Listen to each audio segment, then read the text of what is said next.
One, counting it down for the last time. Let's go. What's up, everybody? Welcome to the Artists of Data Science Happy Hour. Is Friday, December 2nd. It is the final Artists of Data Science Happy Hour, man. It is the last one. In the background, we got a little bit of Lupe Fiasco going on. I used to listen to this track to pump myself up before all the happy hours when I was doing it for the first time, just because being so public on LinkedIn, that shit was scary, man. That shit was scary. But I did it anyways, man. I did it anyways, and it was great. I haven't done many important things in my life, but I could say this is hands down one of the most important things I've ever done.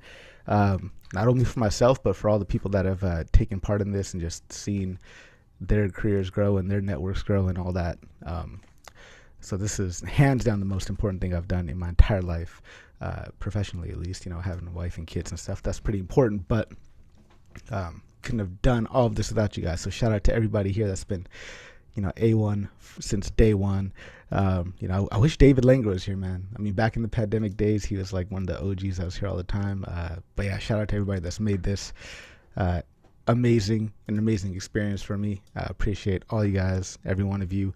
Yeah, man. Last one.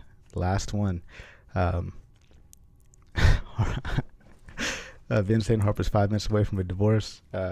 Yeah, I had to cover my ass there. Yes, wife and kids obviously more important there. But no, honestly, man, professionally, it's probably the hands down, most important thing. Just the network I've built and the network you guys have built and the connections that just happen from people being here. It's amazing. So thank you guys for taking time out of your schedules every single week to join me for over 2 years, man. I think the first happy hour was October something, 2020. It was like the middle of the pandemic, and these rooms used to be popping, man. We'd have like 50 people in here, everybody just looking for a connection and wanted to hang out, and that was awesome. People from all over the world too, man. It was like middle of the night for some people, and you guys were joining in. I absolutely loved it. But we're here for one last one. Thank you, my friends, for joining in. Big week this week, man. A lot of stuff going on. I haven't got a chance to play with it yet, but OpenAI's Chat GPT is awesome. I read somebody's prompt. I just have to read this because it was that hilarious. I thought it was the funniest thing ever. So I'm going to read this prompt here. Somebody had prompted Chat GPT, to write a biblical verse in the style of King James Bible explaining how to remove a peanut butter sandwich from a VCR. And here it goes. This is GPT's response to that. And it came to pass that a man was troubled by a peanut butter sandwich, for it had been placed within his VCR, and he knew not how to remove it. And he cried out to the Lord, saying, "O Lord, how can I remove this sandwich from my VCR? For it is stuck and will not budge." And the Lord spoke to him, saying, "Fear not, my child, for I shall guide thy hand and show thee thy way. Take thy butter knife and carefully insert it between the sandwich and the VCR, and gently pry them apart. And with patience and perseverance the sandwich shall be removed, and thy VCR shall be saved." And the man did as the Lord commanded, and lo and behold, the sandwich was removed. And the Lord said, "Verily I say unto thee, seek not to put thy peanut butter sandwiches in thy VCR, for it is not a suitable place for such things. Rather keep that sandwich in thy refrigerator or on thy plate where they belong." And the man heeded the Lord's words, and from that day forth he kept his sandwiches in their proper place and was safe from trouble and woe. Amen. I thought that was the most hilarious thing ever. Chat GPT with the jokes. Also, PyTorch version 2.0 released this week. That's huge. What else is going on, man? What else is popping off this week? Ken G, man, good to see you. You done globetrotting? You've been bouncing all over the world, man. How you been? Yeah, I've been great. You're making me choke up, Harpreet. This is a monumental moment. I got um no, I've been really good back at home in Hawaii for a couple weeks. It was a lot of travel to Italy, Spain, all over the place, but I'm happy things are kind of calming down now, and we I can take a little bit of time to celebrate uh I guess maybe the end and the new beginnings here. Yeah, yeah, absolutely, man. Monica, good to see you again. How you doing, Monica? I'm really good. How are you? Oh, great, man. Great. Just Loving it. Loving got the next baby is on the way, coming in just, a week or two. Oh. Literally any moment. So that's about to get hectic. So so yeah, man. How you been? What's new with you? So working for myself full time, Nerd Nourishment, doing like event reviews, putting together some stuff in the future, kind of playing around with some ducks this month. I got a duck advent calendar, so I'm just playing around with different technologies and such, gearing up for the new year. Yeah, that's awesome.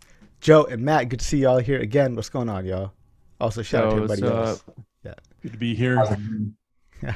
Dual mics. I love it, man. Yeah, that's right. Yeah, we've improved the setup over time.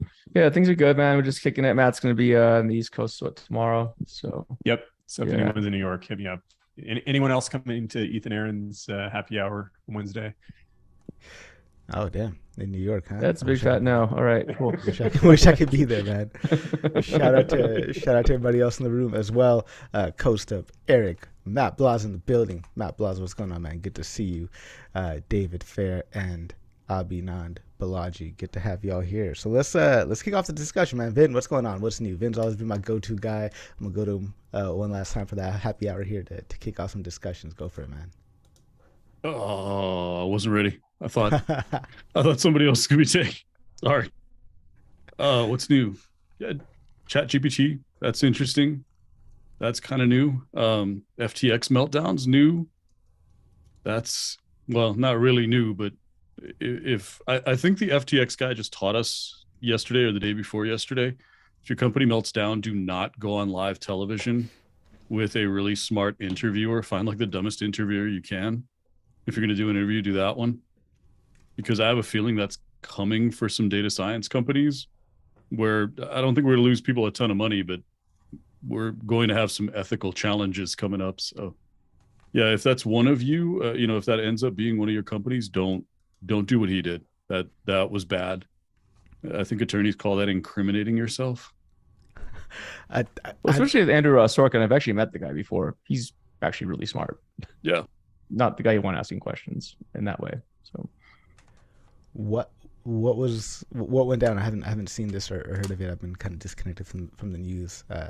But what happened over the last? I mean, I know about the FTX meltdown, but this particular interview, what was some key moments? Yeah, he went on CNBC at the New York Times. I think it's Pitch Book or something like that is what they call the event.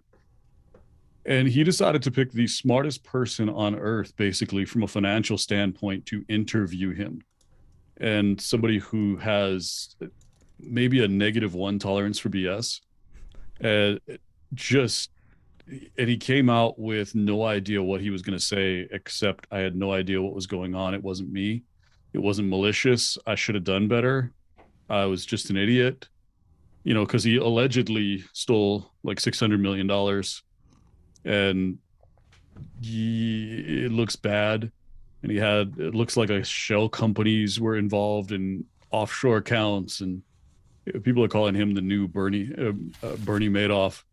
So it's never good when you. And the guy who interviewed him was the Bernie. same guy who like interviews Warren Buffett at the shareholder meeting, and also like wrote the book Too Big to Fail, and is like a very popular financial columnist. Like not the guy you want to be.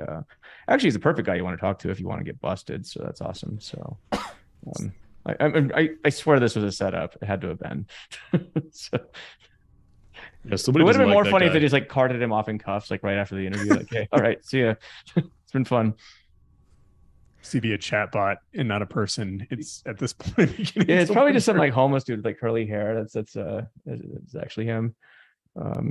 Anyway, yeah. But it's Vander, what you're saying is that it's going to be, you're going to think these tech companies or AI companies going to be doing the same kind of song and dance. I think we're like 1 or 2 years away from a few prep walks from just a security standpoint. I think that's where we're going to mess up, is we're going to oversell something to somebody who is powerful enough to bring accountability. Because that seems to be what happens, is you either lose companies money or you make like a hedge fund go under because you sell them your AI technology and it fails catastrophically and people lose billions. And suddenly handcuffs come out and SEC shows up. So I think that's coming for us. I think we're going to have a security breach here in the next couple of years that gets somebody put in jail. And we're also going to have a very public meltdown with some oversold AI thing. And that's going to be the next one where people lose a ton of cash or something mission critical fails infrastructure wide. And, you know, like a power grid goes offline or AWS goes offline for a month, or, you know, something critical goes down where somebody has to go to jail. And I think that's coming. Who would go to jail in that case? Would it be like an IC data scientist who's writing the code, department manager? Like who's responsible, culpable, I guess, at that point? Depends how good the CEO is throwing people under the bus, because that's truly the differentiating factor. Is if the CEO is high quality at throwing somebody else under the bus, then it'll be that other person. But more likely than not, I think we're going to be seeing some examples made as C-levels, especially startup founders. I think that's where it's going. It'll probably be a startup, not a big company. Like what type of startups? Like startups that are leveraging maybe some type of generative model. Maybe they're building their startup on top of like GPT, or you just not, I don't want to implicate anyone.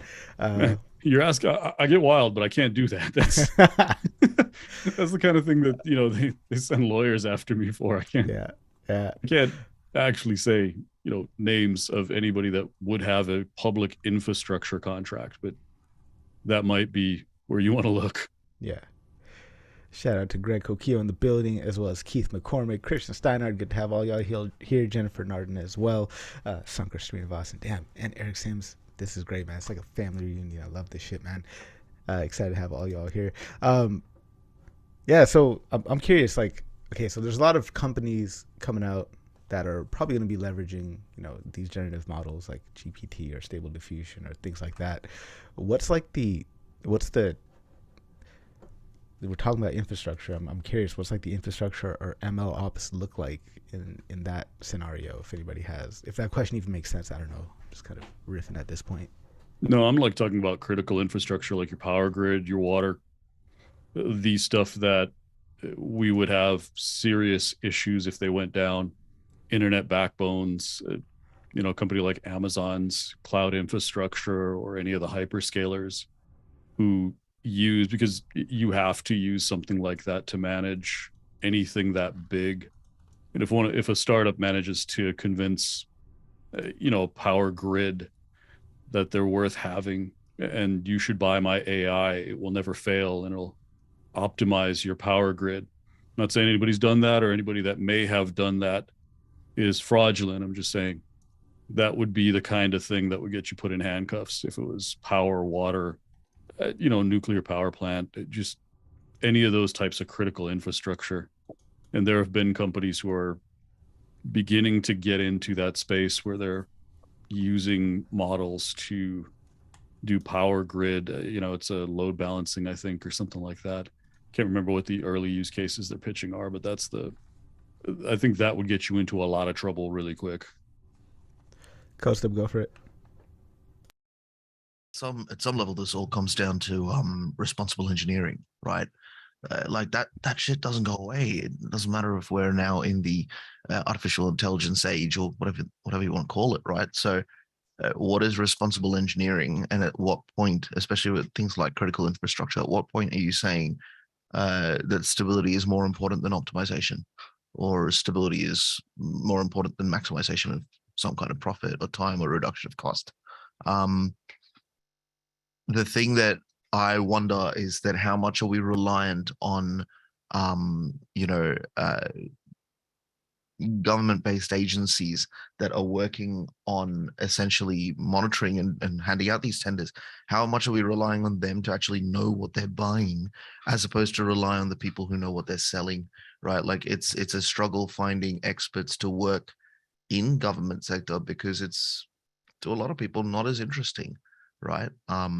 Like, oh, you don't get to do the AI or the robotics. You get to manage 5 tenders and figure out which one gets to do the AI and robotics while you sit there with all of your expertise and years of experience and, you know, don't get any of that fun cake. I think that's an interesting struggle to have, right? Like, how do we make that job more interesting? Or do we just rely on the common sense and the engineering discipline of people that are in the private sector that are designing all of these things? Yeah, I'm not sure. But at the end of the day, responsible engineering doesn't really go away, does it? Greg, go for it. Well, I wanted to. It's probably going to change gears for a little bit. So, if Ken, you want to build up on what is being said, I'll let you go first, and then I'll come back. Ken, go for it. Yeah, sure. Real quick. I mean, I think some things like this have already happened. It's just that there weren't necessarily massive legal repercussions. If we look at what happened with Zillow, I think it was last year, earlier this year, where they, mishandled how their entire machine learning infrastructure is designed to work. They also didn't account for how a black swan event would impact their entire business. If we think about it in the term of what machine learning, what AI is not resilient to, it is events that we haven't seen before, and we can't conceptualize with COVID or with any of these types of things. And so I think it could be like an oversight. We don't understand what's going on, but it could just be something that is outside the realm of what we believe possible, that could break a lot of things that are in existence right now and cause really negative, dire consequences. So I think it's just interesting to look at it from that perspective too. It's not just like bad oversight in the present or over-promising or whatever it might be, but it's also this idea that, hey, this, again, a black swan type event could happen, and we don't know necessarily how a lot of the things that are out there will respond to that. Well, aren't you having like a volcano eruption over in Honolulu right now? Or but Honolulu, come on, it's another island. I'm fine. What I'm saying is, it's like, yeah, I mean, that's But yeah, it could happen. It happens, exactly. Yeah.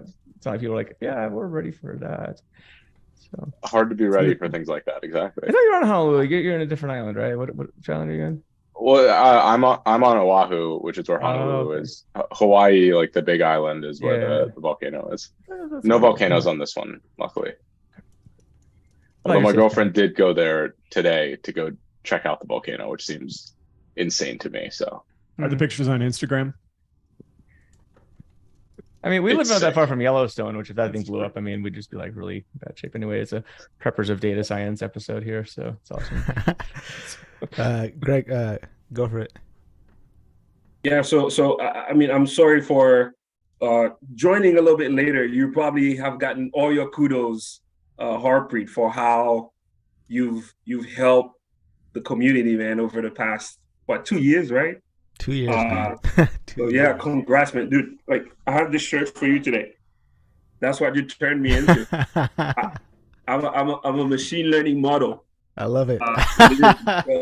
Hopefully, I go, apply things. But what am I gonna do when data drifts, man? With no more of these meetups, right? Gonna be messed up. But yeah, thanks, Harpreet, man. It's been great. Like, especially for me, like, I talk about it sometimes, man, but I've been hit by imposter syndrome for years when it comes to like adventuring in AI or data science and things like that. And you've made me feel comfortable. You've made me feel okay to ask dumb questions. And we're going to miss that, man. I'm going to miss that a lot. So, and you guys too, man, like these familiar faces, right? I'm looking forward to continuing to talk to you guys. Vin, you get 10 minutes with Vin or Joe, your head starts to get so big. I talked to Ken G, like, this guy showed me a paper that changed my life on how to read papers fast. Dude, I never told you that, but this is amazing. Eric, Wiz Wits, Monica, I mean, you guys are all amazing, man. Serg, Russell. But, Custom, this guy is like a monster in knowledge. And, it'd be good to kind of like from time to time to keep in touch. But anyways, I digressed. Let me go back. So I got this like funny thing. It might sound crazy, but I feel like there's something happening in the AI world, right? Especially when we think about big machine learning models, like GPT-4 is coming. Look at Chat GPT that just came out there. I feel like there's this thing, and then you don't want to make me think about that, which is, do you guys feel like there's going to be this AI grid being formed where it's going straight to consumers? For example, it'll be where I have a utility bill every month where I can tap into any kind of AI feature. I add it on my phone, I add it on my device, and I tell it, hey, be checking my pulse and tell me what's going on. And then it's like a 2-cent bill that is sent to me every day. And then this grid, I feel like the big dogs are fighting to own that grid. It's like a power grid, giant power grid, where you're supplying these quick to onboard, low code, no code kind of features on your devices and everything straight to the consumers. Because right now, when you think about GPT, when you think about all of these big models, it's kind of like B2B type thing. Like it enables smaller startups to make money with consumers. But now are the big powerhouses looking to, launch these things straight to consumers where they can pay that small fee, where it's not hurting their pockets, but they become increasingly dependent on these small things to make them be lazy and not think about those things we usually think about, like paying my bills, like checking my walks, like why are my feet hurting, things like that. Like, do you guys feel like this is where we're going with these giant models being born? Are we going into the age of big machine learning model power grid that will support our everyday lives? That's a question for anybody. I want to jump to Serge on this first, but I mean, and then if anybody else, I guess Costa, Eric, Keith, I'd love to hear from you, and anybody else really. But I would argue, man, I think we're already there. We just pay with our data. I think to a certain extent, I think we're already there, and we're already paying for it. Like, I don't know if you guys updated the latest Zoom, right? Everybody raise your hand. You'll notice that Zoom will pick up and it'll suggest an action, and that's computer vision there. I don't know if you've updated to new Zoom or not, but if you raise your hand, something will come up and it'll ask if you want to raise your hand. That's right there for us, and I think it's infiltrated. That's the reason I really started like. Harpreet, that was a great prank. No, did it not work for you? No. No, you made everyone raise their hand as well. I mean, I'm sure. Actually, it's a you have real to clap feature, really aggressively. There you go. You have to make the weirdest face. If you make a super frown, it'll put a frown emoji. But yeah, I think we're already there. That's part of the reason why I think I started pursuing just learning more about deep learning, is because we use it every single day without even realizing it. Meanwhile, people are just thinking that deep learning is not useful, it's not interesting, or whatever. Like, you can't get business value from it. There's all these companies like making all this money from it. It's useful stuff. But I'll pause. I want to hear from Serge on this, and then we'll go to Keith. I'd love to hear from you, and then Costa. Serge, go for it. I apologize, but I even forgot the question. At this point, because you started talking about I can quickly recap for you, sir. Recap for you. Are we moving towards some sort of like powerhouses fighting to get a hold of this, what I call like the huge machine learning power grid, where that goes straight to consumers, right? So you may say, Harpreet, what you said about Zoom giving you the capability to respond to you raising your hand, that's probably a model that's controlled by Zoom. But are we going in an age where you're going to have a few utility powers, like few companies that give you power to your house that will own this, AI grid where you can tap into to pay bills every month and so on? Do you feel like we're going in that direction? Yeah, I think that could happen. Consolidation in AI services.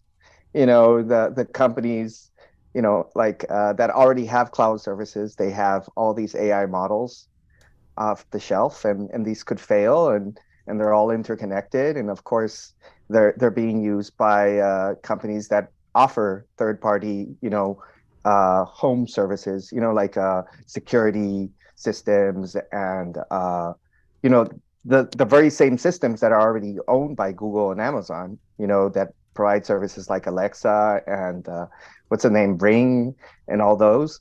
Of course, they're already very intrusive, and they could in a way, well, not only their extension of their power, and they concentrate that power, but once they fail, people are going to lose trust in the technology, and if they don't fail, they're just going to keep becoming more powerful. I I don't think I like that, which is why I don't have any of those things. I don't have an Alexa. I don't have a Ring doorbell or anything like that. I guess at some point people are going to start calling me like a Mennonite or something like that. Keith, let's go go to you, and anybody else wants to jump in here, man. I'd love to hear what you got to say. Just go ahead and raise your hand. Not, don't raise your hand here, but yeah. So I don't know if I have any kind of brilliant futurism insight here on Greg's idea, but it did resonate with me with something that I heard at AWS this week. So I thought I would just share that. So I went to the keynote by the automotive VP. I don't know who else might have been in Vegas this week. It seemed like all of humanity was in Vegas this week. But when I was listening to this keynote, I kind of figured that it would be autonomous vehicles and stuff, which is always an interesting topic. But they spent quite a bit of time on something that's very much like the, Apple Watch or smart home type stuff that Serge was just talking about. The idea is that pretty much all of the car companies are going to want to do software updates over the air, but also something that I feel naive that I didn't see this coming, that once you've got that happening, because like Tesla does that now, I believe, right? They do software updates over the air, but it becomes a marketplace because the car companies will want to sell you things through this marketplace. Of course, the insurance companies would want to get involved because then they can give folks option of usage-based pricing. So it was really interesting. And they spent, it was a 90-minute keynote. So they had a lot of stuff to do, including to get clients to come up on stage. But they probably spent 20, 30 minutes on this whole thing. And it was really something, your car turning into something kind of like your Apple Watch. Vin, let's hear from you. I think it's going to be kind of like the streaming market right now, where you have way too many different players and nobody wants to have 8 different platforms and 10 different platforms. I don't want to have to subscribe to Amazon, Google, Microsoft, Meta, Twitter, and every other, et cetera, that you can think of, plus all the business ones. And, it's going to turn into one of those things where it's a cluttered marketplace. There's not going to be a really critical differentiator, and trying to have all of them to get the one thing that each one does great is going to be really difficult to get widespread adoption, because what you're kind of talking about is a super platform or a super app. And that developed in China because there was one choice. China sort of allows monopolies to exist, but in the US, we're just such crazy fast followers that you're going to have, as soon as one company figures out how to make some cash on this, you'll have 15 within a year or 18 months. And that's something that we do really badly, is we don't do best in class, best in breed, and then go to market. We just go to market with what we have to be first. And that allows a ton of people to come in, and because nobody really has the best product out there or has enough consolidation to be the choice, the super app. So we have all these kind of pseudo competitors that don't really compete with each other on quality. They're just kind of hanging out and they're willing to take whatever they can get. But I think longer term, where you're talking about, just downloading and being able to use AI, it's going to be good because we're really bad at looking forward in the future and figuring out, if I do this today, what does that mean for me in a year or 3 years? And especially with healthcare, that's going to be a huge application. And if you tie that to things like insurance prices and, other different, not social credit, but, almost like health credit, where, if I eat this donut, am I good? I'm going to work out an extra N times, or whatever. Am I good? Can we do that? And having a lot of data about that, just being able to say, yeah, no, you can have a donut, you're good. Have a cookie, enjoy yourself. Or, yeah, that beer's okay. Or, no, that's your 7th beer. What are you doing, idiot? And then there's, consequences for it, where you're looking at potentially paying higher car insurance or potentially having health insurance be impacted long term by repeated stupid decisions, you know, then all of a sudden the extreme behaviors and then personal freedom, you know, so we got a lot of iterations to go to get to the point where we have a good relationship with online social media and AI. I think we've got a long way to go with that, but there's going to be benefits along the way. We're just continually going to have to churn through. Somebody throws something to market and doesn't think about how it's going to wreck a ton of other things. And then we have to clean up after it for 2 or 3 years. And then the next one hits just as we're starting to get control of the last one. I think we got a lot of these waves still to go before we settle down into something that's a good relationship with technology. Vin, thank you. Just a quick comment coming here from LinkedIn from Akmel Syed. If you guys don't know Akmel, you should follow him. He's awesome, great content. Did an interview with him a month or so ago. He says this happens with BMW. They sell heated seats on a monthly subscription, and I just found that to be absurd. That is that is absurd. Let's go to Joe and Matt, then let's go to Kostub, then Ken, and then Russell. I'd love to hear from you on this as well. So after Ken, if you wouldn't mind just putting your hand up so I don't forget to get to you. Go for it. Yeah, it seems to me right now like these models are still too brittle for these general purpose use cases. At the same time, this is probably going to be some new startup's business model within the next couple of years, or when there's a next big startup wave. The same ones that go to jail that we were talking about earlier. That's right. That'll be the next thing they found after their current startups go under. And then, yeah, just like Ben, I'm really interested to think about the long-term ethical implications, right? Like we're just dealing with the ethical implications of Twitter and Facebook being such a part of our lives for the last. The big models remind me a lot of where crypto was a few years ago, with a lot of the hype and I think a lot of the promise. It's obviously got a different flavor, but it does remind me a lot of the same sort of early enthusiasm with it. So, you know, so we'll see. I mean, unlike crypto, I don't think anything related to money just tends to attract like kind of scammy douchebags. And so, you know, I hopefully that's not the case with these models, but don't count them out. Anywhere where there's lots of money, there's going to be lots of dorks. So, yeah, it's awesome. Anyway, Ben, we'll have to talk about this in a couple of years, man. Yeah, we got to remember this conversation and look back to it. It is recorded. The last happy hour. We got proof we talked about it then. Yeah. So. Ronit on LinkedIn saying within Web3 that could be a possibility where transparency is the biggest foundation and user control how much data they'd like to share. Let's go to Kostub, then Ken, then Russell. I'd love to hear from anyone else. And if you're watching and got questions or comments on LinkedIn, I'm keeping an eye out. So let me know. Kostub, go for it.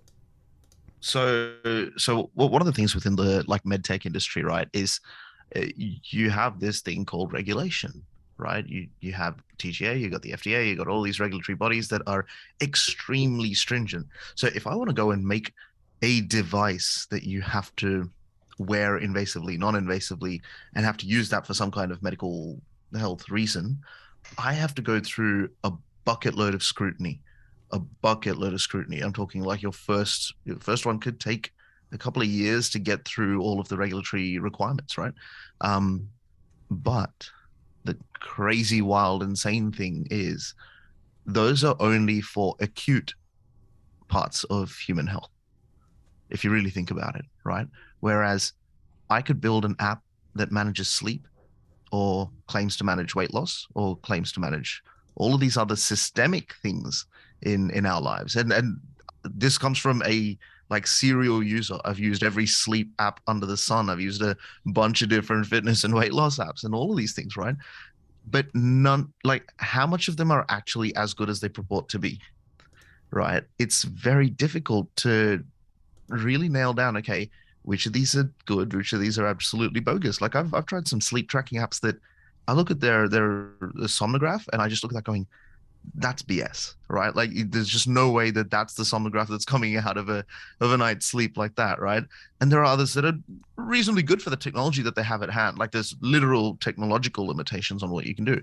Now, that degree of data that we're playing with at what point do we realize that we're playing with fire when we're talking about behavioral things that, hey, this app got me into this behavior that got me to do XYZ, and that's creating all sorts of health complications for people down the track, right? If we're not sensible on how we build these apps, if we're not well informed on how we build these apps, we can actually have a net really negative impact on the wider health implications, right? Because sleep and weight are huge. Like, if you don't get that right, there's huge comorbidities later on in life with all sorts of things, like links to Alzheimer's, links to all sorts of other stuff. I'm not a medical expert, but at the end of the day, they don't go through any of the scrutiny, any of the regulatory zeal that you would otherwise see for things that are supposed to be impacting people's health, yet they're impacting epidemic levels of health, like entire demography,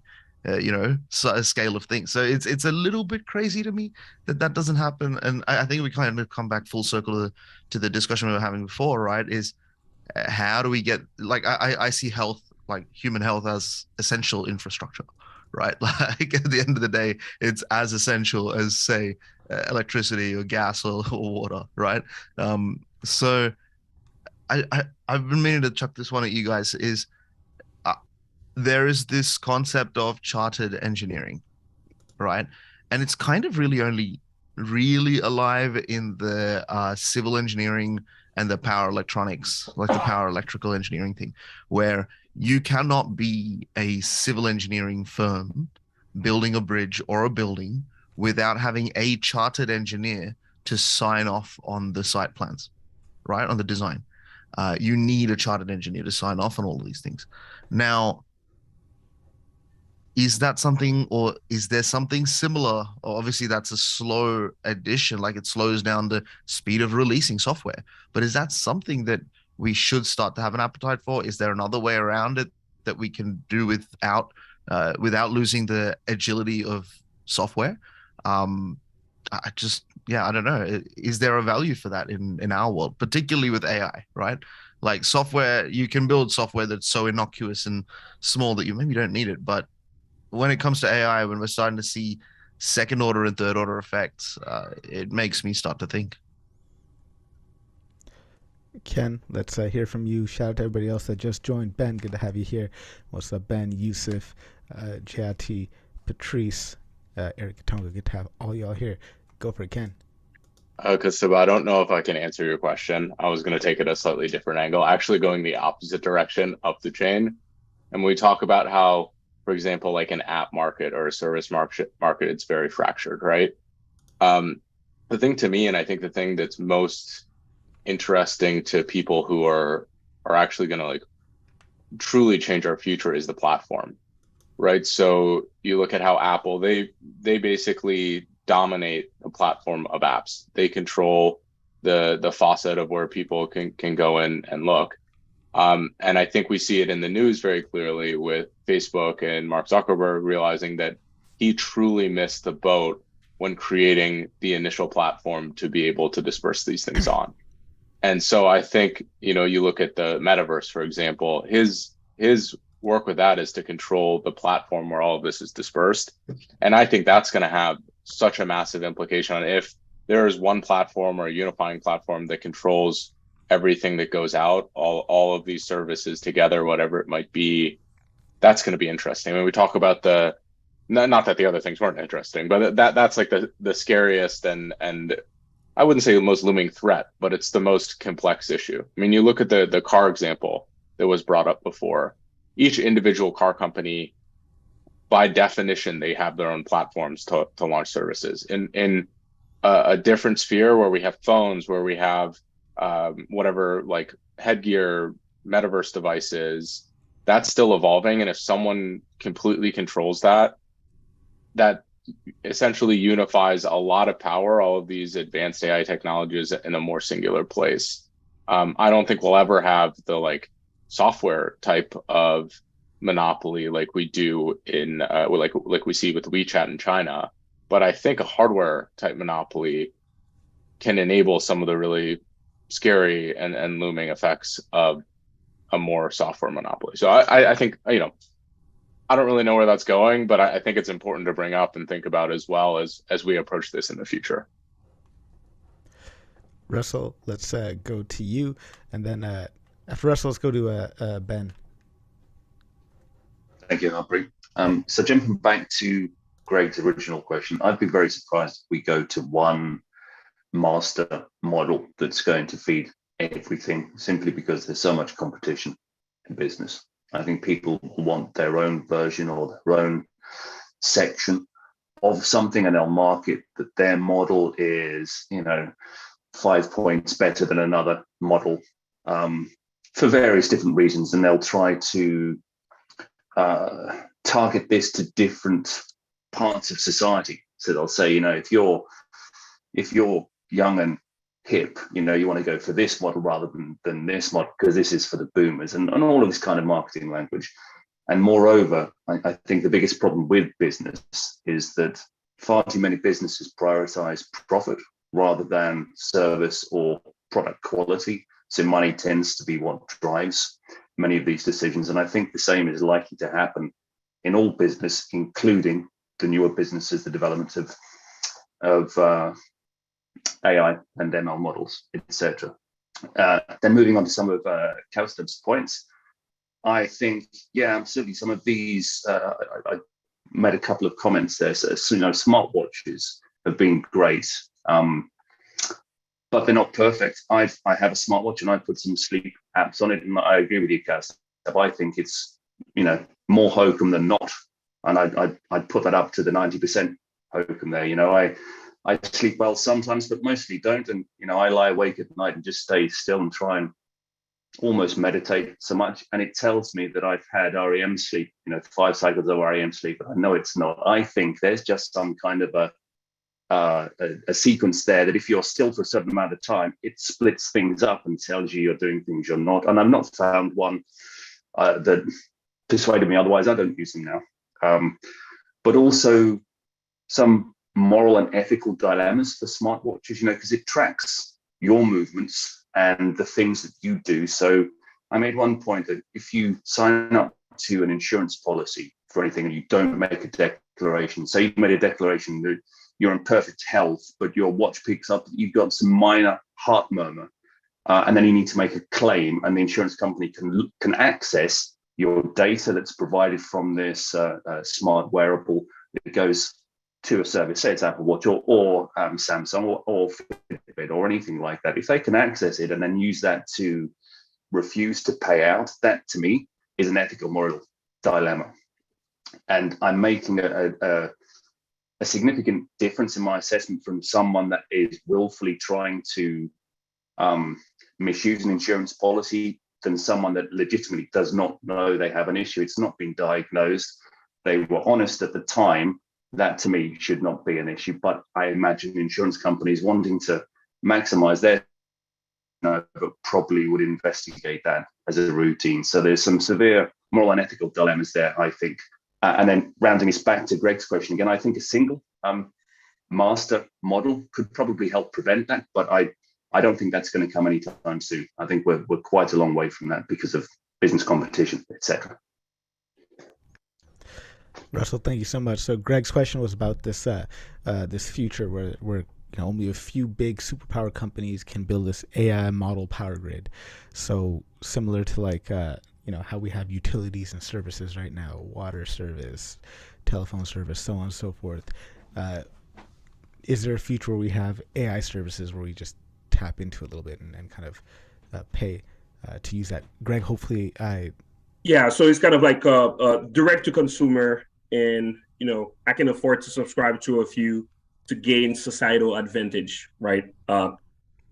Check on my health when I run, when I'm at work and I'm stressed, and it's guiding me, and I pay a monthly bill on, and I become increasingly dependent on these kind of like little features that I can onboard on my devices or sensors that I put on myself and things like that, where only a few power grid service suppliers can supply these, where they're skipping the line. Like right today, you see big models like GPT enabling other startups that then create services for either other businesses or consumers. But I'm thinking about this AI powered grid that goes straight to consumers like you and I, and we're just becoming independent, like increasingly dependent on that to survive, to have societal, advantages and things like that. Do you see a future like that, Ben? I guess that's what my question was. And Mark, happy to see you too. I'd love to hear your thoughts on that as well. Yes, it's dystopian of the Matrix for real, Eric. So Greg, I think there is, and I think the future. I'll just speak to my building a monolith from the business side, because I think it has to exist on the business side before it goes to the consumer or the home side. So maybe a bit of a provocative question or a fun question to ask this group: who's the smartest data scientists in this meeting right now? And there's a lot of really, really smart people here, some pretty profound people with a lot of experience. But the point I'm trying to make is if we actually pooled all of our experience, where we are, we're a team of 26 people, I could probably bring in panels of people to find out that we have gaps, not an individual, like we as a group have gaps in data science, loss functions we don't know, methods we don't know, failure points we don't know. And so what that means is you will have a business that becomes a monolith. Open source won't be able to keep up with the number of failure modes or the shared knowledge. And so it will be a business that's collecting all of them. And so I think we'll start moving away from build it yourself, which most of us on this call, we lived during the build it yourself era.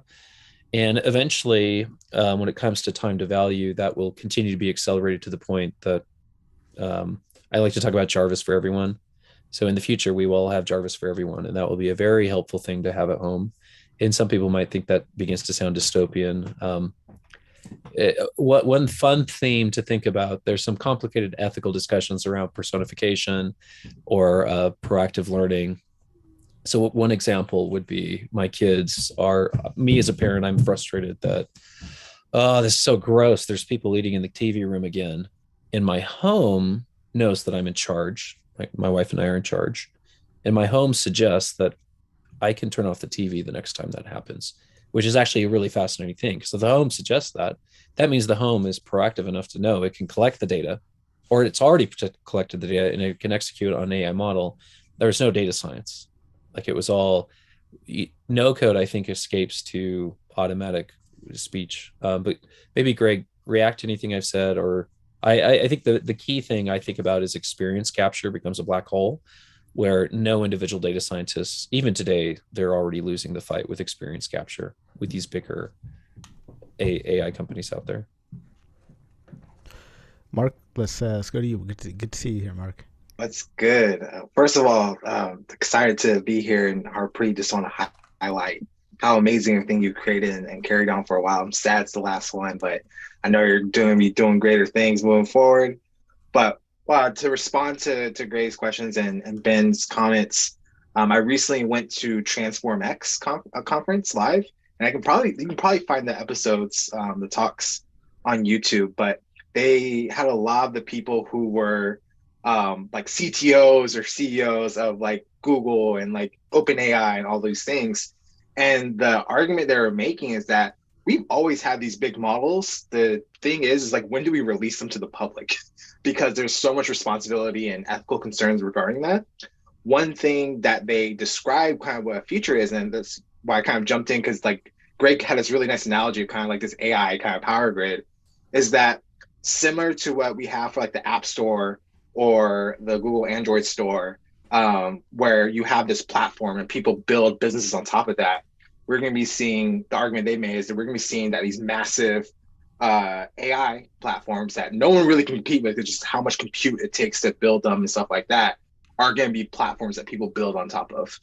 So that was an interesting thing coming from that talk. I mean, it's well beyond me to even have like, here's my opinion on how the future is, and more so repeating what they're saying in those talks. But it was interesting to hear a lot of those leaders saying that it wasn't that this happening now, it's more so they decided to open this up now, which is a slightly different thing, knowing that like with these large companies, they've always had these kind of these capabilities. It's a matter of how do they commoditize and make a market out of it. Yeah, I was listening to the Machine Learning Street Talk podcast. I think it was the most recent one that had Aidan Gomez, CEO of Cohere, one of the authors on Attention Is All You Need, and he was talking about just that, trying to build a platform where people can build on top of. Thank you very much, Mark. Would love to hear from anyone else, man. Anybody else wants to jump in here? Please let me know. Anybody else got a question or comment? I got a follow-up question for Ben. You put something about Jarvis there, and it's interesting, right? So you talk about like everyone will have a Jarvis at home.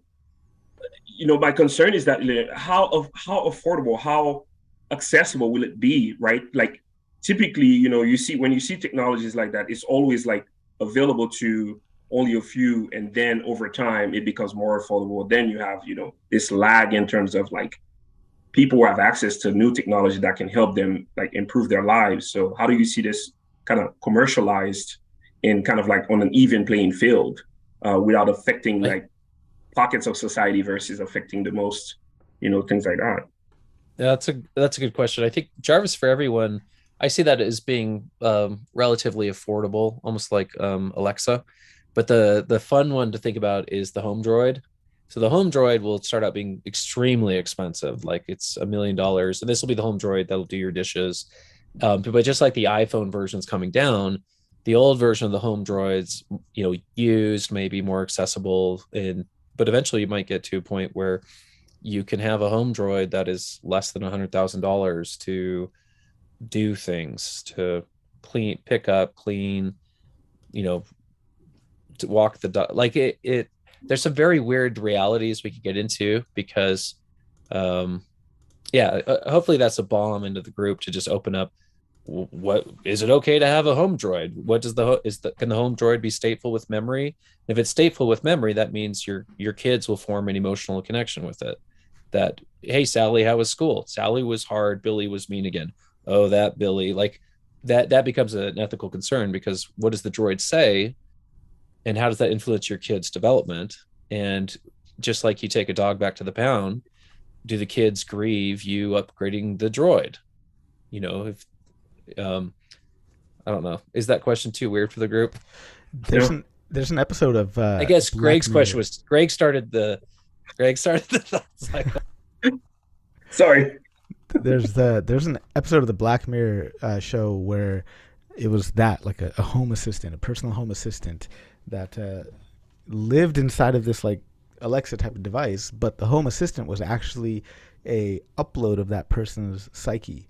So it was like that person's digital clone that had all the same thoughts and feelings, and that's why that home assistant knew that person so well. Trippy episode. I'll see if I could figure out the title or. Well, it was also in episode. Silicon Valley. The billionaire had a robot that would talk to his kid and put him to bed. But it was so the billionaire wouldn't have to talk to his kid. He's like, "Oh, not my fault. You have to go to bed now." So I'd get it for that, I guess. Costa, let's go to you. Shout out to everybody else that's joining. See everybody in the room. Just want to say hi to the new people. Yusuf is here. Good to see you here, Yusuf. Yusuf is I've been liking his content. Good friend of Kostub's, I believe, as well. Go for it, Kostub. Yeah, I think are we reaching too far for an example? I mean, I don't think we have to reach all that far for an example of this kind of thing, right? Like, take it back to healthcare, right? The latest and greatest in surgical technologies is available in certain places, and at the other end of the spectrum, nowhere near. You're nowhere near, right? Like, and as we go, like, I think the difference is we, like, maybe 100 years ago, 120 years ago, we were creating more fundamental technologies, right? Like steel, right? Like we were talking about steel, we were talking about train tracks, we were talking about things that by nature were lower abstraction, right? And the ability to jump from essentially, for example, from data to insight, right? To be able to jump from data to insight, it was a lot smaller of a jump back then. So it was a lot more accessible because more people were in a position to take advantage of it in the first place, right? But now those kinds of abstractions that we're leaping forward with new technologies, particularly with AI and things like that, the people that are enabled to use it early on are already at a head start. So you're going to see that gap in technology. So you're right. Like health tech, for example, you create something great. Only a few people are going to be able to afford it. Jarvis, only a few people are going to be able to afford it at first. Eventually, more people will catch up. But that I think the lag between the first what's called the people that are early to the system and then the people that eventually get access to it for accessibility reasons, that lag is actually growing as technologies are able to abstract more things and enable us in a more impactful real world kind of way, right? I don't know if that changes with the nature of software versus hardware, but when you're talking about home assistants like hardware, there is a real manufacturing cost that comes into it. Whereas with software, it's a little bit more ubiquitous. We're able to create it on Android phones that work even on, really low cost hardware. How much of it is linked to hardware, how much of it is linked to software is an open question to me. But the other side of it is that, yeah, I think the more that we enable, the more that you need to be in a position to actually make use of that for it to actually be a viable early usage. I'm rambling a little bit because I've just completely sidetracked into that whole thing about how much of it is because we're hardware that we can't like afford something versus software, right? Like we've got mouse droids in one side of the world that, I mean, I say mouse droids, I mean robot vacuum cleaners, but on the other side of the world, we're still using broomsticks, right? Yeah. And to be honest, we still use broomsticks after the mouse droids because let's be honest, they're like 90% of the job, right? So Ben, you said something about potential for like your daughter grieving, right? If you deprecate that this robot they've attached themselves to, and I'm gonna say something that may sound mean or put me in trouble. I don't know, but my wife is in healthcare, and she talked about like often getting AI assistants to older folks, and maybe this is like one of the consumers that could be a success story for these kind of like AI assistants, simply because the lifespan of an AI assistant is longer than the person using it, right? So, when the person passes away, you don't have to deal with like legal implications of somebody getting so sad because now their friend is no longer with them to help them cope through the day, right? So, maybe we've already found like successful use cases with these in healthcare for the folks who are at the later stage of their timeline life, where they can leverage these robots to cope with life until they pass on. And now you can get rid of any implications of you're really killing their mental state as a kid now that you have to take the robot away, kind of like taking the dog away from them, and now they're traumatized forever and things like that. I don't know what your thoughts are there. Yeah, I guess they wouldn't be as worried about grief, especially if they're on hospice or something. But one thought, Greg, is we already experienced grief with objects. When I sold my AMG Mercedes 7 years ago, I was sad for many, many, many, many months. And you can think about objects like that you've had or owned, like if it gets broken or stolen or something, like you don't get over it tomorrow. And so I think there's different stages of emotional attachment that we can have to non-sentient things. And this just takes us into a new category. But I think grief is part of life. All of my kids have had pets, and all of their pets have died in shocking ways. Like some things, my daughter's tortoise was attacked by a neighbor's dog, and we had to euthanize it. And so like that's life. It's and there's this theme of if you live a life with love, then you're guaranteed to experience the limits of our grief. Yeah. Cool. Shout out to Makiko. I thought I saw Makiko here a second ago. Makiko, what's going on? Makiko is definitely the smartest data scientist in the room, for sure. Imagine if all of us did actually come together and make a company or start working together. That'd be very, very interesting. Very interesting. Greg, great discussion kicking off there, man. Absolutely love it. Any follow-up thoughts or questions or anything? Ken G said Vin would fire him on the first. I would love to hear Mikiko about that. That dystopian things that we were discussing. So I don't know. Let's go to Patrice first. I heard her going. Oh, Patrice, sorry. And we'll let Mikiko warm so up. I'm hoping you'll say a little bit more about what's next to you, but for you, Harpreet. But I'm wondering if that might be, if it's not what you're planning, a next thing. Like there's a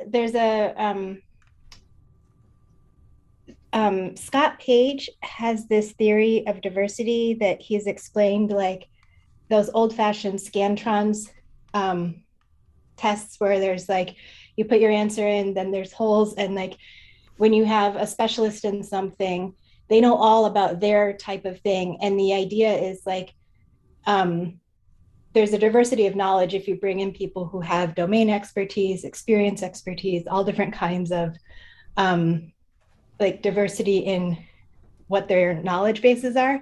But wouldn't that be fun if this were the last artists of data science, but there were some way to have a future form of that collective knowledge that you've facilitated here. And I have one question for you. Did you think, like, did you have a conscious approach to putting this group together, or was it more organic? Like, I'm gonna get a bunch of people together and see what happens. How did you make this happen? If you have anything on that you want to share. Yeah, Scott E. Page is awesome, by the way.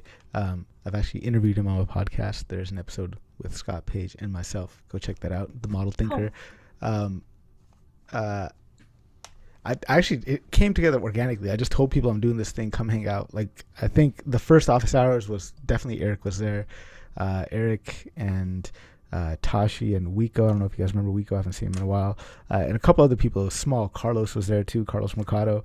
And then like a few like weeks after that, Mark came, started hanging out, and then I just started inviting people like, hey, I do this thing. This is before I had like creator mode and like access to like live anything, so everything was kind of like closed. And I was like, I just do this thing where people come together and we just talk. Come and hang out if you want. And then people just started coming, and people just started coming and showing up all the time, and I loved it. So yeah, it was very organic, I would say, the way this all unfolded. I don't know if that answers your question. I'll pause there to.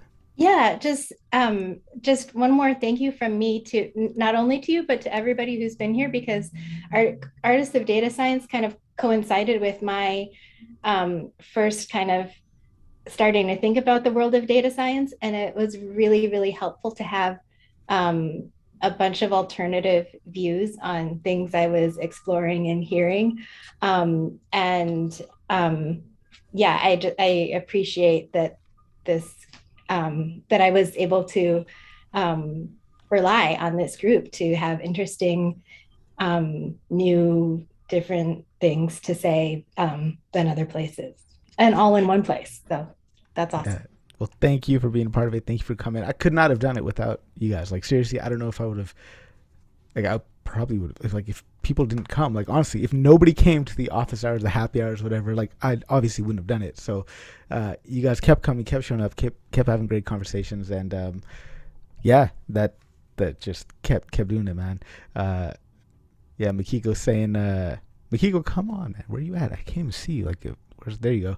Makiko saying that this helped with quarantine loneliness. It definitely did. Makiko was the only person I knew before starting this, like, that I'd met like in person, actually knew. We go back, man. We go back, and I'm excited to hear Makiko and Mark are here. We got something going on together. I've been slow to move on that, but trust me, the ideas are simmering. I've got notes, and what we're doing next is gonna be awesome. We're I'll fill out that Notion page for you soon, Mark. But that's gonna be interesting, and I'm excited to focus efforts on that. The few hours that I have on Friday are gonna be dedicated to that, and then the new channel that I got kicking off, the deep learning channel. The deep learning channel will be just all about deep learning, and I'm starting first from like doing deep learning straight from just nothing but like Python and NumPy, and just working at it from there. So from first principles, and right now I'm trying to figure out MANIM. MANIM. That's like the software where 3 blue 1 brown uses to animate his videos. So I'm trying to like learn that and trying to figure out, okay, if it is worth the time investment, or should I just draw stuff by hand and explain stuff. But I'll be checking that out as well. But yeah, shout out to Makiko. Simba, what's going on? Good to see you as well. How y'all doing, man? What y'all up to? Trying to figure out who has the mic. Hey, sorry we couldn't join earlier, but we were doing a team meeting. Somebody, you want to say hi? What's up, man? Good to see you. Good to see you too, man. Good to see you. Hi, Simba. So Oh, there's Joe and Mike, Joe and Matt too. You guys watching on a small screen there. The question that Greg had, I would love to see if you guys have any input on that. Greg, just kick it off one more time, because that was a great discussion, and I'd love to hear Mikiko's input on that. Yeah, so Mikiko, I've had this like crazy dystopian sounding like theory about like this future coming up where, you know, a few companies will have control of what I call this AI powered grid that goes straight to consumers. Nowadays, when you think about GPT, they go to, you know, they enable a lot of startups who build, you know, technology on top of it and serve it to more businesses or consumers. But now, you know, are we going into the ages of, you know, AI powered grid where, you know, as a consumer, I can just have a utility bill for all of the ML or AI based features that I download on my devices or tools to enhance my life, whether it's to monitor my feet when I walk or my stress level at work or, you know, anything that I do in life where I become increasingly dependable on it, you know. So will we get to that point where a few utility companies or AI power grid utility companies will serve us these things that make us increasingly dependable on them to do things in life? So what are your thoughts there? So I'm gonna say my piece, but actually it would be fun to also get Simba's take on this. So let me just draw the example of utilities. So most people don't realize that, for example, solar in the US, if you were to trace, like, for example, wherever you live in the US, you probably get an advertisement for some kind of solar company, right? Residential solar. It could be insert name that's got green or planet or sun or light or bright, someplace in there, right? So the way a lot of those work, for example, so you would think that it's a competitive market, but it's really not, for a couple of reasons. One, energy markets are not competitive. So you do have like an oligopoly in terms of power purchasing, trading, supplying, all that jazz. The second part is that, like, that is an industry, for example, where it could be different, but the average like sales life cycle, so a solar panel, right, is X thousands of dollars. It's a pretty big purchase.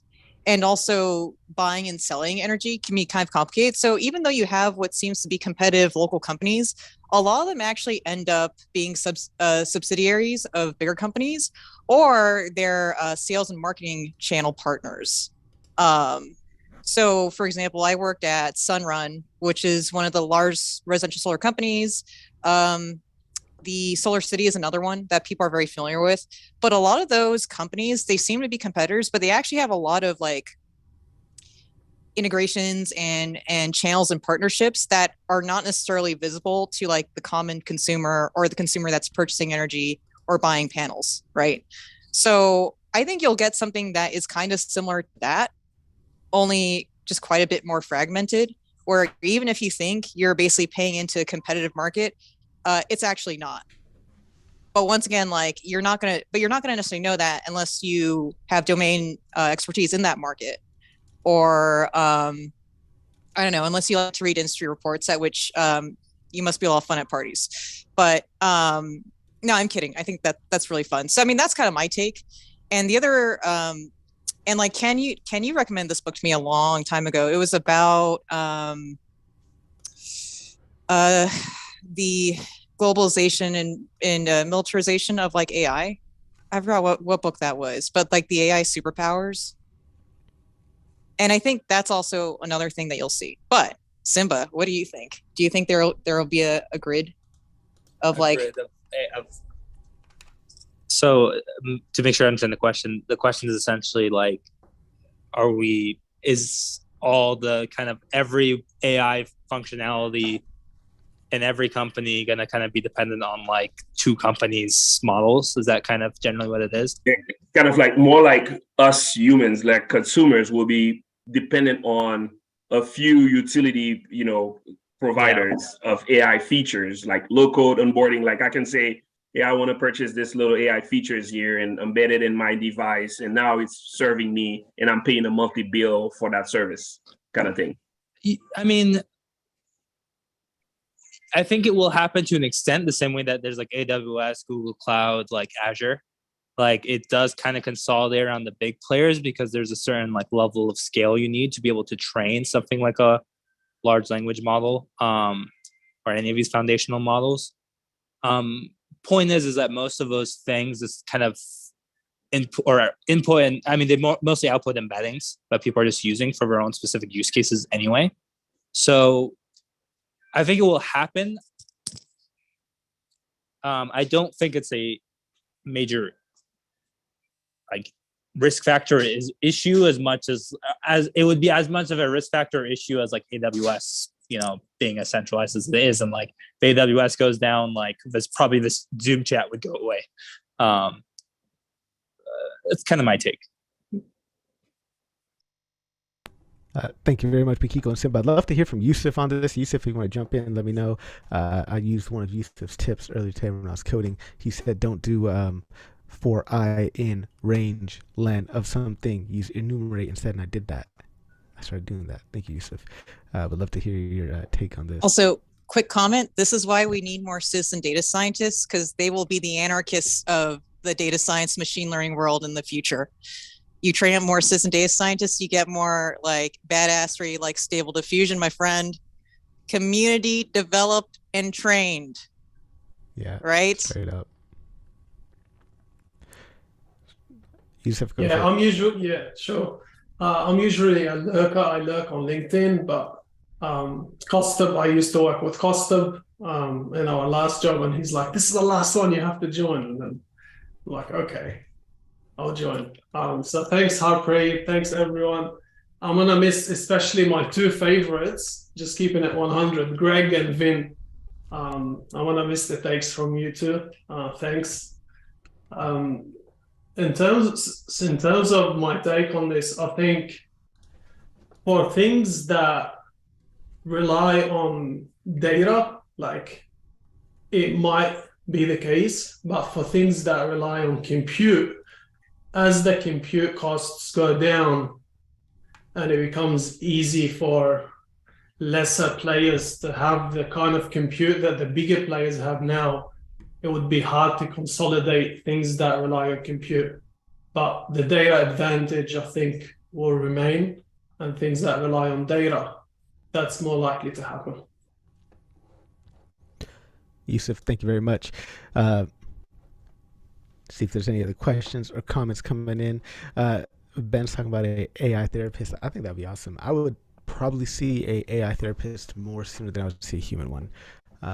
Like, it's been on my to-do list this year is to find a therapist. Is that like a GPT version of like BetterHelp or something? BetterHelp, huh? I've never heard of that. Oh, you could sign up online for different therapists. They have them on every podcast, so you should get. Huh. You can start reading like BetterHelp ads on your podcast. That'd be pretty funny. So. Joe, you could transcribe. There are all these TikTok and Instagram therapist influencers. You could transcribe all the advice they're giving, and then you would just have that response. Like, there you go, you're done. You got to be your best self. You got to get out there. You could do that with professional coaches as well, right? You could also do that with finance gurus on YouTube. Just scrape all the YouTube channels, create a model.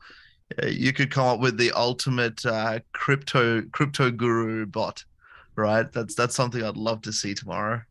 That would make my day. I mean, that could be possible, right? Aren't there isn't there like an extension of Stable Diffusion that can generate like movie-ish scenes? I think I've seen something like that or heard of something like that. Plus, like I can see legal folks with cufflinks, like their cufflinks must be tangling with like legal implications, copyright implications, right? And all of these things. So this company that we're all building, we're going to create an AI bot version of Sam Bankman-Fried, right? That's the goal. That's the ultimate goal. You said that, not us. So let's go to maybe Yusuf. Jordan Belfort, Matt said. I don't know. That'd be funny too. So. Oh, you're muted, Yusuf. I have a question for everyone. I'm sure you saw the latest GPT stuff, like how incredible the text generation is. Like, did you see like the one where explain why this algorithm implementation of like bubble sort is wrong in the 70s slang, right? And it was mind blowing, really. What do you think the impacts are going to be of such technology on the creativity of writing? Like, if you imagine in the future, someone who creates content can just be like, write me a post on delayed gratification and just boom, boom, right? Like, how do you think that's going to change how content's created from a writing perspective? Yeah, I think I remember seeing that. It was like stayed in the style of like a gangster, and it was like, hey, you see here, the problem here with this is, there's already companies out there, like I think Jarvis is one of them. Jarvis AI is actually a company that does like help with copywriting and stuff like that. But yeah, I'm excited for it because I think it's just augmenting human creativity. I think at the end of the day, the prompt goes in, the stuff comes out, but it's still the human that has to like look at the stuff that comes out and determine if it's decent or not, and then add their own kind of spin to it and remix it. But Kosta, let's hear from you. Here's where that breaks down, right? Like, so on a generalized, when you're creating generalized content, fantastic, right? When you create like you look at it with we were talking about therapy influencers, right? A lot of their content at a general level, very, very powerful, very good, very useful, right? But how do you individualize that? If you had to individualize the output of something like GPT-3, if you had to create generalized content, fantastic. But at the end of the day, if I had to ingest therapy, it has to be specific to how my needs are, right? So how specific could you actually make it? How responsive could you make it to the nuances of human psychology, particularly from like a therapy standpoint or from a financial advice standpoint or from any of those things, right? Like even from a, like, I mean, Yusuf, you and I were talking about this a few months ago about how do you create like brand content, right? You could auto generate brand content at some point without needing to spend as much energy. How much of that then can you actually nuance? Like how nuanced can you get with that brand content that's being generated, and how kind of generic does it become? Is kind of my tack on to that question. Almost is to say this could get really good for generalized, but what's the step that you'd need to make it nuanced enough to deal with individual, the individual aspect of that, particularly with therapy bots, particularly with branding bots and things like that. Mark, saw you had your hand up. I guess maybe you. I was a tangent, so that's kind of related, but I can hold off to that later. Just an idea I have for all these different creative, generative AI. Let's go to Makiko, Yusuf, then Greg.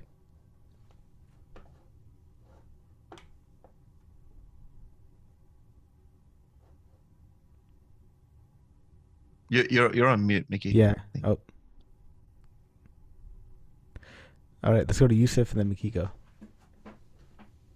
Yeah, in terms of nuance, Costa, like if it's able to mimic a 70s gangster slang, why couldn't it mimic the nuance that you have potentially? So it could like be fine-tuned on your stuff and then not need much data and just keep generating content that you generate, right? That's my take on the nuance. Scary shit, though. Greg, let's hear from you. Yeah, I guess the questions that I haven't been able to answer, and I think about constantly when it comes to like generative AI, is like, one, who owns like the output, like the rights to the output, right? And then who needs to be rewarded, right? So, for example, a lot of the things that they get trained on, it may be somebody else's code, it may be somebody else's art, and things like that, right? So when the AI generates an answer in a certain style, does the original artist that gave their data for that, model to train on, does it get a commission on it, or should he or she get a commission on it, right? And then I understand that the person who created the prompt should own the copyright of the output, but at the same time, if I'm an artist or a copywriter who, willfully gave my data for that model to be trained, should I get a little bit of commission on that output, right? Who, that gets consumed downstream. And with that, how does all the legal implications, take place around that? So I keep thinking about those things. So when I see something like, chat GPT, is that what it's called? I think about that a lot in terms of, how does everybody benefit from it? Because I can think of many cost centers for maintaining a large language model, but there's got to be some sort of like payments to people who give their data for training this model too, as a cost center too. So that's just my take. I'm wondering, like, does the person who created the keyboard, does he get a cut of royalties every time somebody gets paid on Medium? You know what I mean? Like, I hope that's analogy is making sense. I'm just kind of saying, like, something is a tool for people to use, right? Yeah, that's the thing I like that they should have there. It's like, yeah, it might be sampling a bunch of different things, but we do that naturally throughout life. We're inspired by a bunch of different things. We take in ideas, meld them, mesh them together, and create something new from them. Do I necessarily have to go and say, oh yes, by the way, this idea for this startup I had came to me while I was walking down the street and I saw a billboard, and now I have to give these guys like 0.005% of my revenue or whatever. You know what I mean? That's the issue I have with that, is like for every house that gets built, do we send a royalty check to the inventor of the hammer? You know what I mean? Let's go to Makiko, and then after that we'll start to wrap it up. I've got to head to a hockey game. So, and this is like something that I was talking about with Kartik. So Kartik, for people who know my better half, right, he's a designer. He makes his living off of making really beautiful stuff. And the thing that we were both discussing is that, like, right now, for example, to generate the GPT-3 images or assets, okay, so you throw in a prompt and you get an image. Can an artist actually work with that? Yes, but that's actually not how most designers will work with assets, right? When you are working in Photoshop or Illustrator or whatnot as a designer, you tend to work in layers. So, for example, your background will be a layer, your items within it will be a layer. So I'd argue that, like, for people to say that generative AI is like enabling artists, you would have to show me that the output, for example, like very strictly, is in fact in a form that an artist would actually use in their workflow. Because right now, if you do an image or you do a video, it just spits it out like as a single file. Maybe as a video, you might get the image and the audio. But once again, like, that's not actually how most artists work.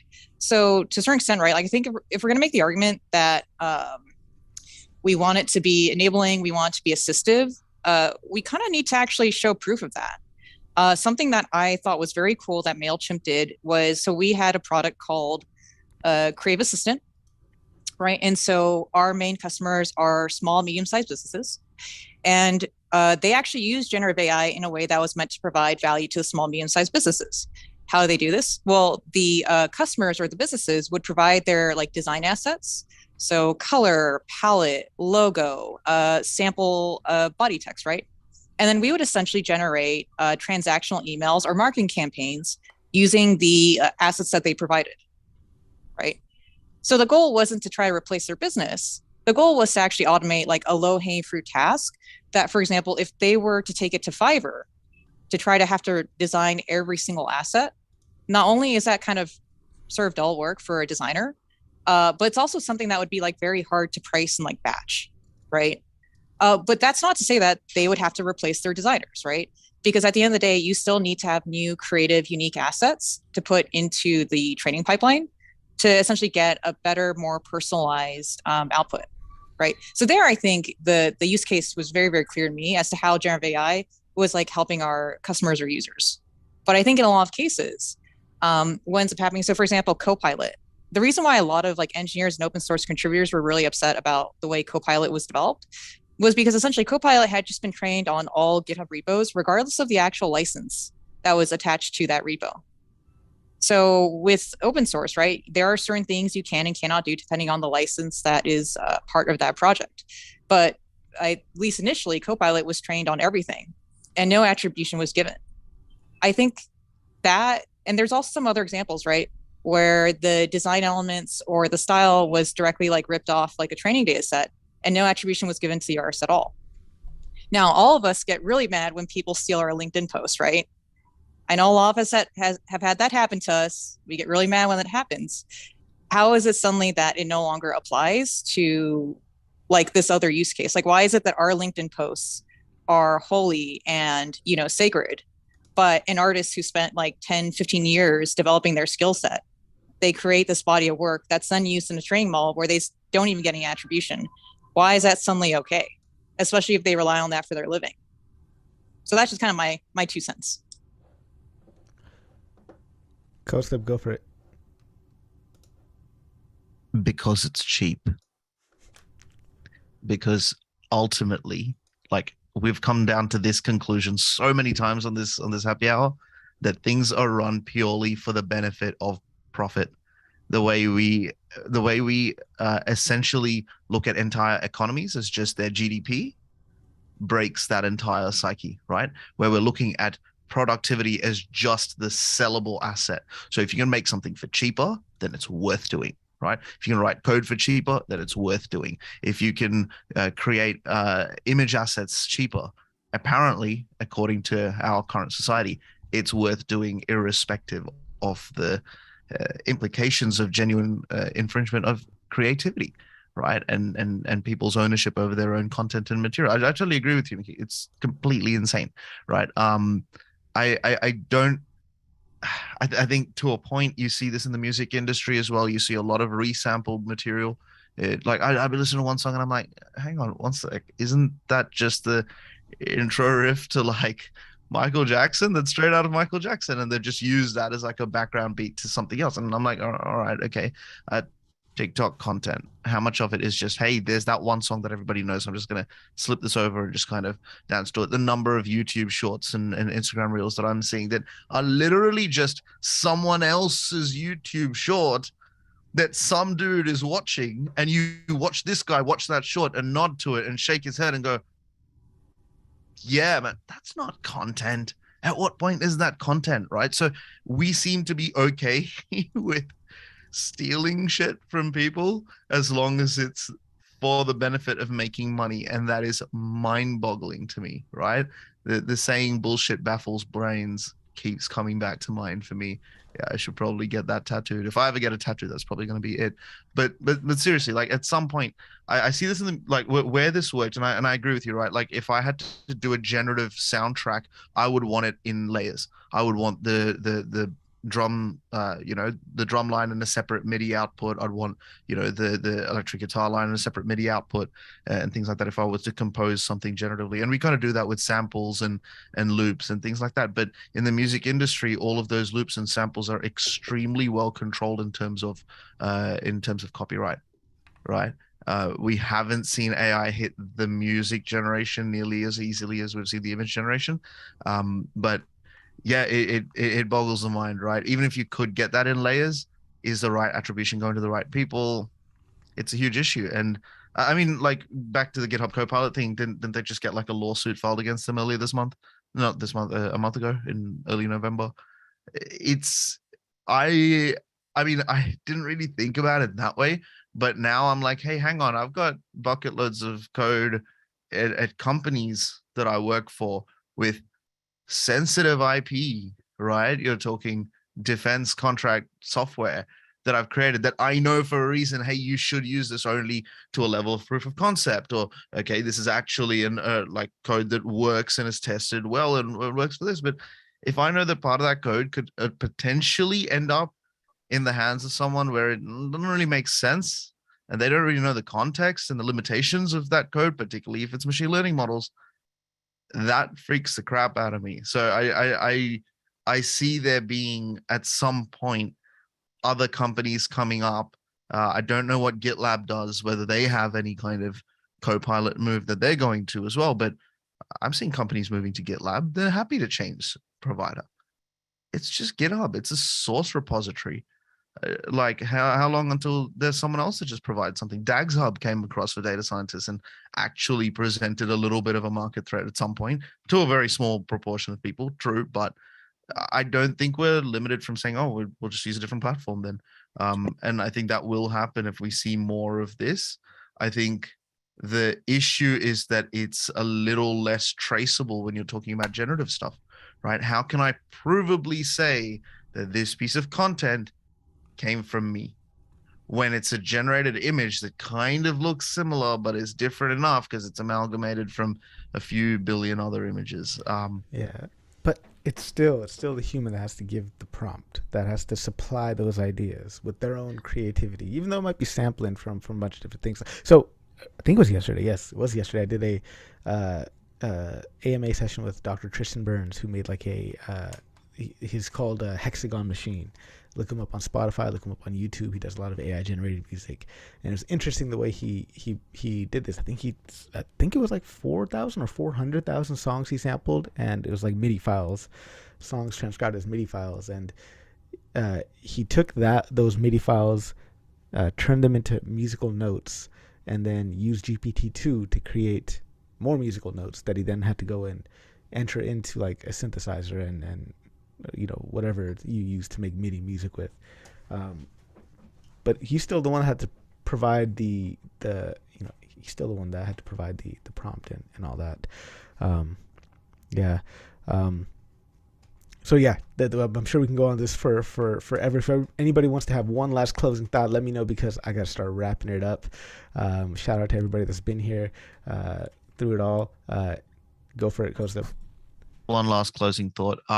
Everyone in the room, I think the one thing that I've learned in, what is it, year and a half, almost 2 years, like a year and a half that I've been joining this podcast, happy hour, whatever you want to call it, is that find yourself a room of people that can teach you just how much you don't know. They can teach you just how much you don't have a clue. I'm looking at Vin, I'm looking at Greg, the knowledge bombs, Russell, Mickey, everyone across the room. I know Joe's not in the chat anymore, but geez, like the knowledge bombs dropped by everyone in this room. Serge, half the stuff you say in the chat on the side that I just wish you said it out in the actual chat. I'm just like, okay, damn. Right. So everyone in this room, I'm not going to name more names because I'm just going to lose the list and we'll be here forever. But find yourself that room where people teach you that you just don't know, right? How much more you need to know. That's been this room for me over the last year and a half. I'm sure I'll find another room like that. I think I might have at work already, actually. Yeah, find yourself that room, guys. If you're out there, you're looking for ways to grow and just learn where you are. This has been really great. Thanks, Harpreet. That's been amazing. You're welcome, man. It's been my absolute pleasure. Thank you all for being here, taking time to join. All those times where I couldn't host for whatever reason, you guys stepped up and took over as host for me. Thank you for that. Thank you for being here and just chatting and creating, helping me create this space. I would not have done it without you guys here. I think this is, like I said, most important thing I've ever done career-wise. And I know it's like a lot of goodness has come for everybody in this room, just from being affiliated with each other, and just all the opportunities and things that are happening for everybody. I'm glad for y'all. I'm so happy. I'm excited to see. We're still in touch, man. We're still in touch. Most of us have each other's phone numbers. Various chats and all that. It's not like this is the end.